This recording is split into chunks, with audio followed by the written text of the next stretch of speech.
اچھا، ایک بات یہ بڑی ضروری ہے کہ مسئلہ بھی آیا ہے، مسئلہ پوچھا بھی گیا ہے، اگر آپ پر قرضہ ہو اور قربانی کرنی ہو، ٹھیک ہے، جس پر قرضہ ہوتا ہے وہ تو بڑی بات ہے، اس پر قربانی واجب ہی نہیں۔ تو ایک یہ بھی ہوتا ہے جی قرضہ لیا ہوا ہے، اس کا ٹائم رکھا ہوتا ہے، یار 3 مہینے بعد یا 4 مہینے بعد آپ نے یہ قرضہ دے دینا ہے، اس کے پاس ٹائم سیٹ کر لیتے ہو۔ اگر تو وہ اس نے کہا یہ اس کا ٹائم رکھا، اس نے کہا جی یہ قرضہ لیا ہوا ہے، مجھے قرضہ دو، اب اس نے قرضہ دینا ہے تو اس پر قربانی واجب نہیں۔ ہاں اگر اس نے ٹائم لیا ہوا ہے، یار یہ میں نے قرضہ لیا ہوا ہے تم سے، تو میں 3 مہینے بعد آپ کو پیسے دوں گا یا 4 مہینے بعد پیسے دوں گا، اور اس کے پاس اتنی طاقت ہے کہ اس نے قربانی کا جانور لا سکتا ہے، تو وہ قربانی کر سکتا ہے، وہ بندہ قربانی کر سکتا ہے۔ کہ جس نے مثال کے طور پر کسی قرض لے لیتا ہے اور اس کا ٹائم رکھ لیتا ہے، یار میں آپ کو 6 مہینے بعد اس کے پیسے قرضہ واپس کروں گا، تو اس کے پاس طاقت ہے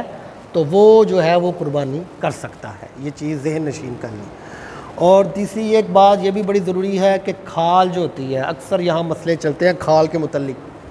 کوئی لوگ ایسے ہوتے ہیں وہ کھال کیا کرتے ہیں، وہ کھال جو کسائی ہوتا ہے نا، وہ کیا کرتے ہیں، کسائیوں کو کہتے ہیں یار یہ کھال تم بیچ میں لے جاؤ،